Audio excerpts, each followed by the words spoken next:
Download and listen to this on iTunes, Spotify, or your favorite podcast provider. Just check the description below. We've got a little email straight away, Carl, from Nikki in Beverly Hills, California. She says, Carl, you rock. I hate it when Ricky and Steve ridicule you. I checked out your picture. Although your head is not normal, that's no reason to ridicule you. You look gimp, but I never judge a book by the cover. Cheers. Is that what you've got to say? Well, it's only because I've got no hair, though, isn't it? That's why it gives that effect. No, it's perfectly round your head. It's perfectly spherical head. Your face is slightly too big for it. It almost goes over the sides. Perfectly round head. Pug little nose, funny gimp eyes with no expression, hangdog look, like a little mouth, like a little lamprey, not formed, not human formed. The way your expression is like you've had a lobotomy. Your head goes weird at the back. It's got a little nod in it, like it's really strange, your face, and you're stupid. We've had a lot of emails saying that. I mean, I think he's just paraphrasing, but... talking of emails, you know, a couple of... I can't remember which show it was, but you mentioned, Carl, that you'd only recently seen a Chinese homeless person. Oh, yeah. And it really surprised you because you'd never seen a Chinese homeless person. No. And I actually went along with that. I've still never seen a Chinese homeless person. Well, now, I can just tell you now that there's a few responses from Los Angeles, people saying there are quite a lot of Chinese homeless people over there because apparently there's a huge homeless community in Los Angeles. So definitely if you want to see them, Carl, that's the place to go. But we've had one from Vancouver, Canada, from a girl called Amy, and Amy herself is Chinese, and she says that she realised herself that she'd never really seen a Chinese homeless person. And although she says that apparently Vancouver has the first or second largest Chinese population in Canada, she'd never seen them, and she actually went for a walk around the Chinatown in her area looking for them, and she could not find any on that particular day. So again, Canada obviously not a place to go for a Chinese homeless. It was just a point, though. I don't want people sort of... Well, hold on, though. Wait, I'll stop you there. Hello, Ricky, Steve and Carl. I live in New York City and have seen a Chinese homeless person. Not only is he Chinese, but he is also a midget. He's been living on the streets for the last 30 years. He used to dress in rags, but thanks to a coat drive, he's now wearing a fancy Adidas jacket, right? Now he encloses a picture. He says he gave him $10 to take the picture, and I've seen it, and he's a little Chinese midget fella. I'm just getting a bit worried that people are going out there sort of looking for these. Because they, you know, that's what you requested. No. But all I was saying is, I saw one. I didn't start saying, "Excuse me, can you just give us a smile? I'm taking your picture." Do you know we've what I had mean? loads of pictures of people. I know, and it worries me a little bit. And I mean, it's not too bad about the one who took one of the little midget one, because you know, if he kicked off, it'd be quite easy to sort of hold him back. But I'm talking about fully grown. So is that your warning to people? Don't be taking pictures of fully grown Chinese homeless. Well, yeah, I'm just saying, you know, don't be messing about going up to strangers and that and annoying them and stuff, right? Maybe. Well, I think that's a good rule of thumb. Don't annoy them. But I mean, but that is a hell of a sighting, isn't it? We asked for a Chinese homeless, and they gave us a Chinese midget homeless. Many of the listeners are aware, Carl, that you're sort of fascinated by smaller people. Well, he's fascinated by difference, I think. Yes. I don't think he's having a go at people. You're not having, Never having a go. when you sort of stare at someone because they don't look like you, and let's face it, most people don't look like you. You're not having a go, are you? Well, like you say, first time I saw Steve, I was never having a go. It was just, oh, that's different. But you know, like you know, Steve, I was never having a go. It's just that thing of, oh, right, interesting. What do you mean? No, just you know, I've said before about I've got used to it, and Steve it's the got same. used to it. What do you? I don't know. Well, you know my feeling with this. I don't really know where he's coming from. But Steve knows I'm not having a go either. Yeah. Carl used to carry around a book that was called the top 50 freaks of all time. Well, it's interesting you should mention that because we actually had an email from Richie who says that he's been a fan of ours for many years and he's listened to lots of the radio shows we've done in the past and things. And he says of all the people you've discussed, Carl, in the past, including some of the people from your you know, odd magazines, who would you most like to spend the day with of all those people that you've encountered? Favourite of all? Well, certainly who you would want to spend time with, who you feel would be the most fascinating, the most interesting. You know, I mean, let's just recap on some of the... Pillow Man, the bloke with no arms, no legs that can roll a cigarette with his mouth. Yeah. No, not impressed with him. That's not sufficient. What about the three-legged juggler? So hang on, let's just recap. This was a man with 3 legs? 3 legs, Right. And it said his job, he became a juggler. Okay. Not using the gift that he'd been given. What you suggest? Anything. Running, swimmer. Just, you know. Yeah. But yeah, What else what are was the there? others? What are the other ones? There was a picture of a gentleman you were fascinated by him. He used to play the piano. Oh, he's got a tiny head, doesn't he? Yeah, that's that. That's the one who he sort of ages fast. Right. So like every other week he's having a birthday and stuff. And yeah, that was weird. He's not having a birthday every other week. His body's just aged, so as the appearance, his biology is sort of like he's 70, but he's only like 15. They don't have a birthday every week. You idiot. But yeah, I don't know about knocking about with one at a long time though. That's Only for a day. I suppose it depends what I'm up to. Because if we're going out and about, the pillow man would just be a bit of a drag. Whereas if you're going for a walk across, the three-legged guy, ideal. So yeah. Lots and lots of people emailing just with questions for Karl. Just a couple of quick ones for you, Karl. Wendy says, if Karl had to eat the same dinner every day for the rest of his life, what would he eat? You see, it depends, doesn't it? I mainly eat just so I keep going. I'm not that bothered about, because I don't really taste it anyway. I just shove it down. You're like a horse. I mean, to be honest, it annoys me the way people worry about food now and how there's so much to choose from. I think it's got out of hand. I'll watch any form of choice really worries you, doesn't it? No, you don't just, like choice. No, choice is good, but not too much. It's like with anything now. If you go into a toffee shop, there's like loads of different. Where are you going to find a toffee shop? You're in a fairy tale. You're in a Dickens tale in the 19th century. You're in Shrek. And you go into a toffee shop. What's your point? You go into a toffee shop. What I'm saying, you go into a shop full of toffees. You've just come from the candlestick maker.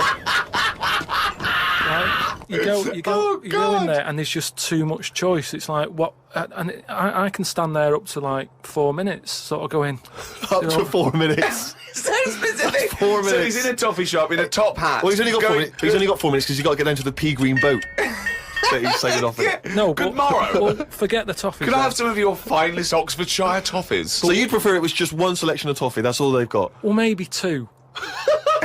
What I'm saying is, right, there's now too much choice. Whenever you get a menu in a restaurant, it's not like you don't just go, oh, right, what is there? Yeah, I'll have that. There's too much. It's like a book, and you look at it all.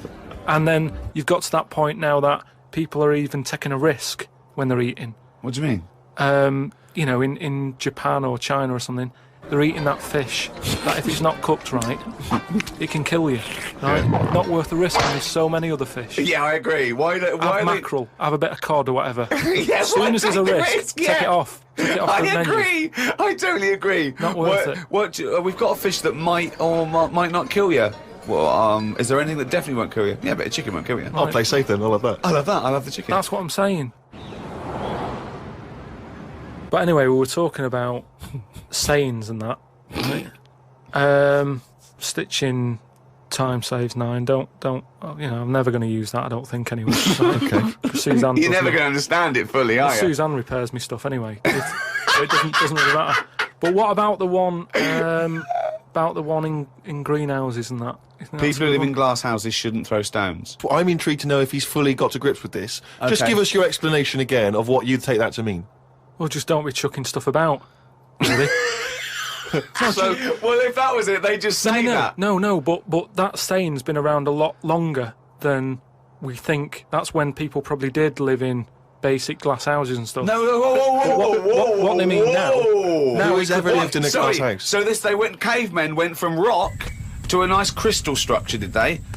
What are you talking about? When did people live in glass houses? What they mean now, when that saying's used now, they mean sort of, plasma tellies, ornaments. No, they don't. They're saying don't chuck stuff about because you'll break it. No, it's not about damaging your own property. They don't mean you're inside the glass house throwing rocks inside your own glass house. It's a metaphor.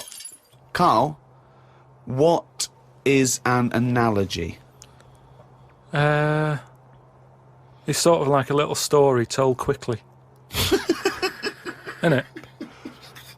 It's a little story told quickly. To what end? Well, it depends what the story is. You see, I just prefer sort of, what you say is what you mean. So people in who live in a glass house have to answer the door? I don't know what that means. I don't know what that means. I mean, Because you may be a genius, because I don't get that. People who live in glass houses have to answer the door. Okay, let's hear his explanation. Because the people knocking at the door will be able to see you because it's a glass house. But you have to add a number of other things, other caveats. Surely, if you live in a glass house, don't walk around naked. Yeah. If you live in it. These are literals. But just the idea that in your head there should be sayings for people who live in glass houses.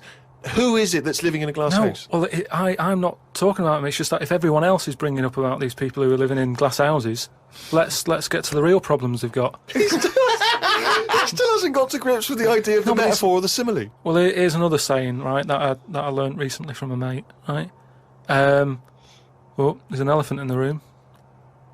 Okay, I haven't heard that one, but explain it to me. It's like how, whenever we go out for something to eat or a drink or something, it's normally after about 5 minutes the sort of topic gets onto the shape of my head. Yeah. But what I'm saying is, it's interesting how, like, I'm the elephant in the room, right? Nobody's talking about it. You mention it once, suddenly it's the talk of the town. It's what I mean. Everybody starts joining in, going, well, yeah, it's round, but it does suit you. And these are people who I don't even know sometimes, and they're all dipping in. And that is an elephant in the room. So you don't want people to discuss the shape of your head or the lack of hair? You would feel better. You would feel happier that they didn't mention that. Sometimes I think it's better that it's out there. It's made me a stronger person, though. It's the same way, we were talking about religion and that. Samson Delilah, he got weaker without hair, whereas with me, I think it's made me stronger. But would you ever wear a wig? Not really. What was a long wig like Samson?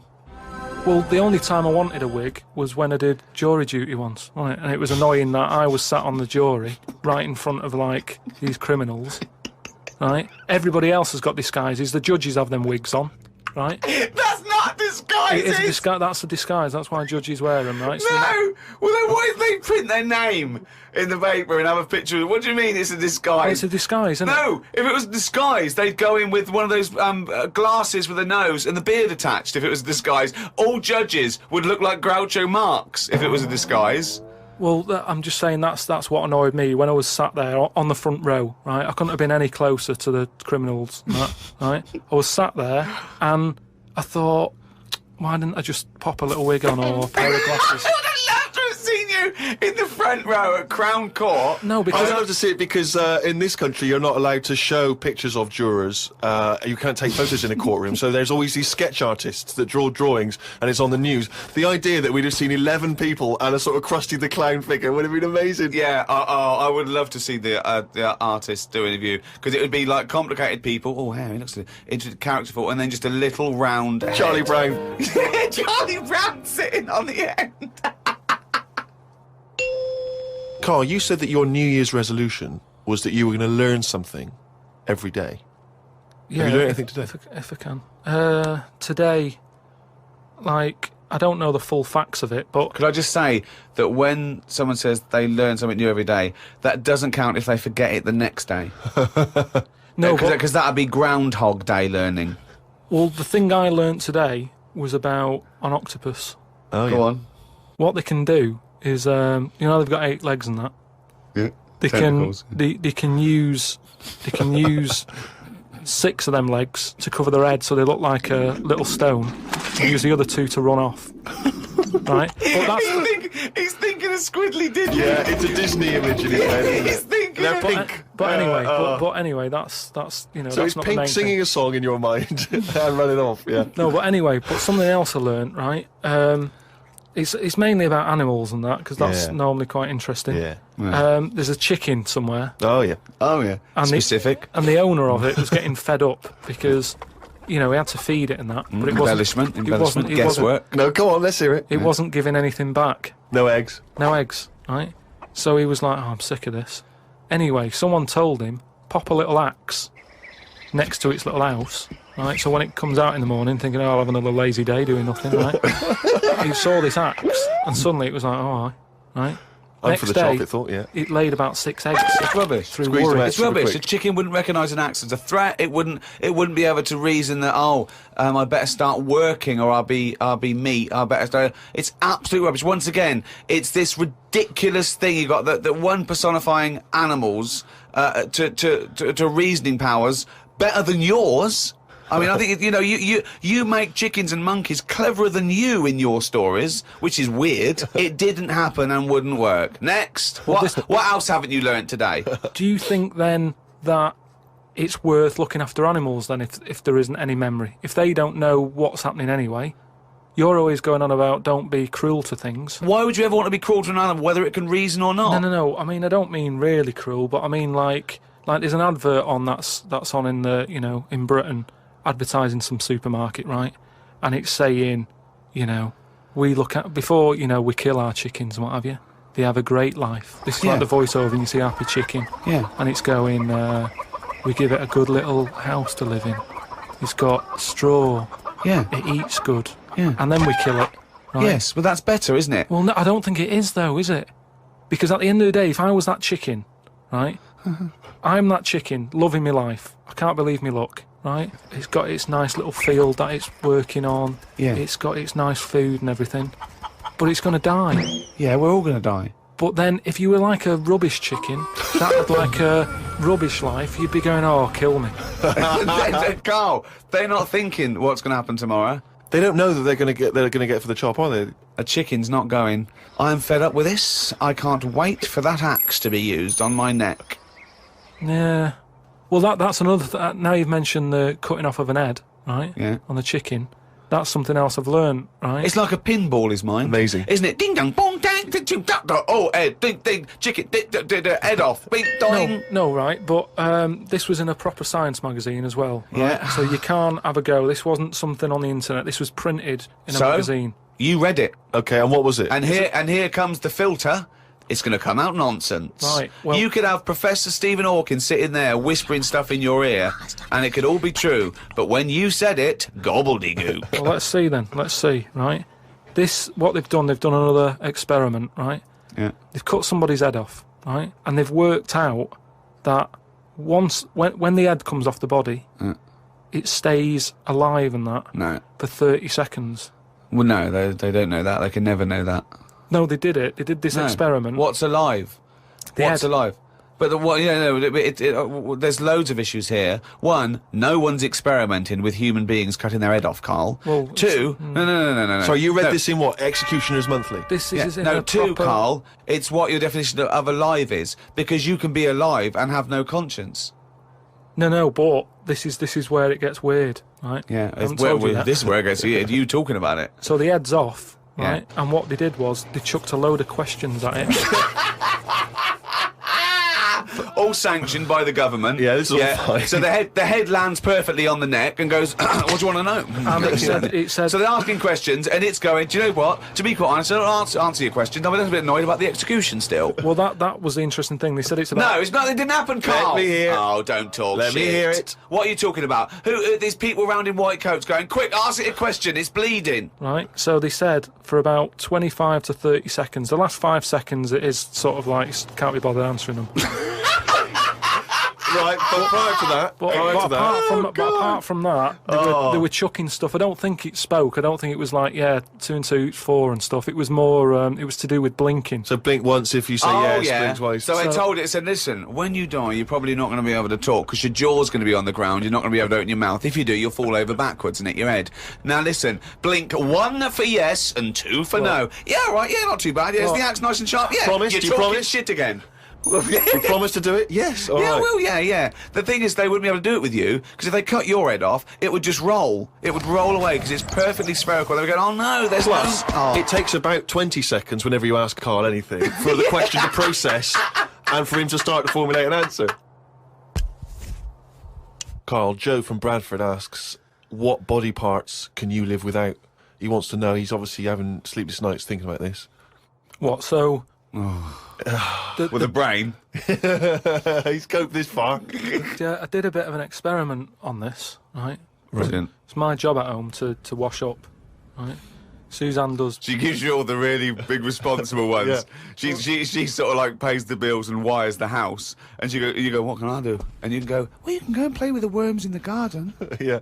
So anyway, so it's my job to wash up and that, right? And I thought to sort of make it interesting and stuff. I thought, I wonder if I can do it, right?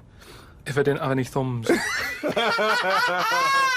And so what did you do? So I just sort You of sliced off your thumbs. I just sort of held them in, and it's amazing how, like, it took me ages.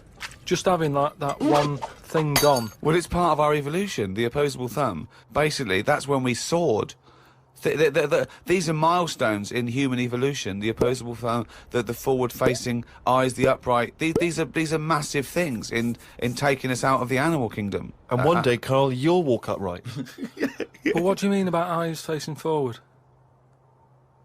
You mean before we got here, there was people whose eyes were looking in their head? So, when you were doing this experiment, washing up, you say that you found it difficult, it took you ages. So you didn't just give up once you realised how essential thumbs were. No, you actually washed up everything. I just think of Suzanne walking in and Carl's there, just covered in water and very liquid suds, standing on a pile of broken crockery. Yeah, plunging his face into the sink every 30 seconds and just swishing his head around. But we talked about the washing up thing before, I know, and I sort of look out of a window, so the sink's in front of the window. Yeah.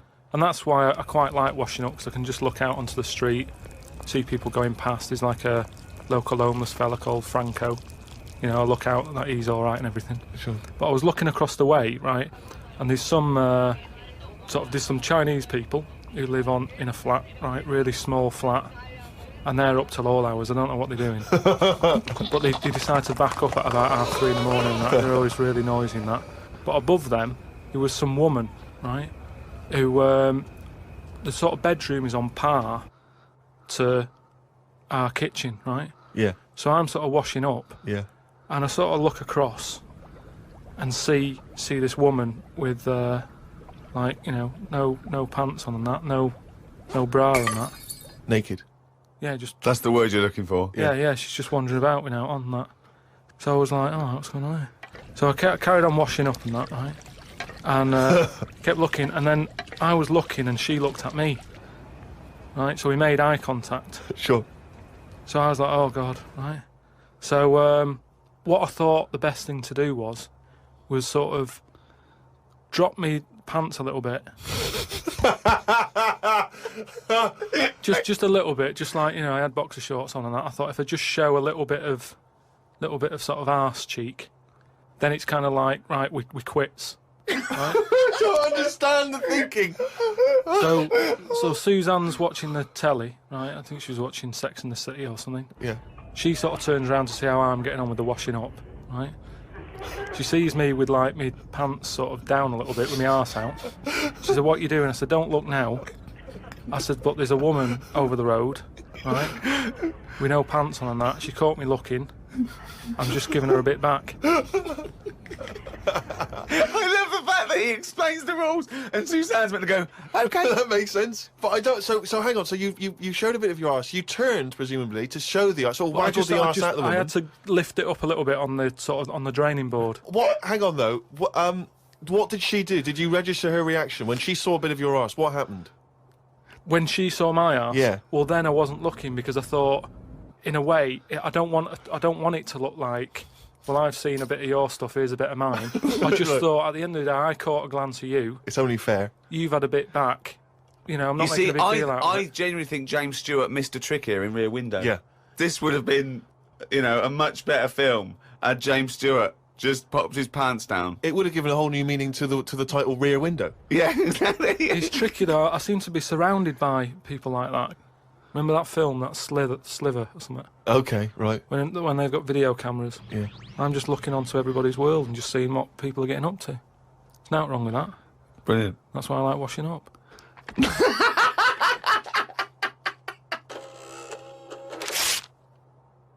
We were talking about famous mantras and sayings and things. Yeah. Never has a mank said so much to so many that means so little. Brilliant. So you can have that on your headstone. Rupert. Your little round headstone. Rupert's in the Isle of Man. He says, I don't know if you knew this, Carl, but apparently octopus's testicles are located in their heads. Yeah. But then, to me, that isn't that amazing, because at the end of the day, an octopus, really, all it is an head, isn't it? So everything it's got has to be in the It has head. to be in the head. It'd look daft if they dangled down below. Right? So all it is... I mean, there's a lot Hang of on, facts. it'd look daft if they dangled down below. I'm wondering, but that could almost be the B-side to... B-side to Knob at Night. I could eat a knob at night. James Round says, Carl, if you could be anyone in the world, who would it be? Dead or alive? Why would you choose to be a dead person? No, but sometimes, like, there's people who are now dead, but everybody raves about them. What I mean is, if... Oh, just answer the question. Who would you be and why? It's someone you No. admire or you think had a good life. Just answer the question. But what I mean is, it's good to be remembered, like Winston Churchill is remembered as being a decent bloke, but I wouldn't want the hassle that he had. So I don't want to live his life, Right. but it's good to be... You'd like to be Winston Churchill, but you'd like to have a paper round instead of... Saving the world. yeah. Well, that's what I mean, but is he saying whose job would I want to take on? It's not that complicated. The question is this: if he could be anyone in the world, who would Carl be? That's the question. That's all the information I've got. A lot of responsibility on a lot of jobs, isn't there? So, some of the names flowing through your head now?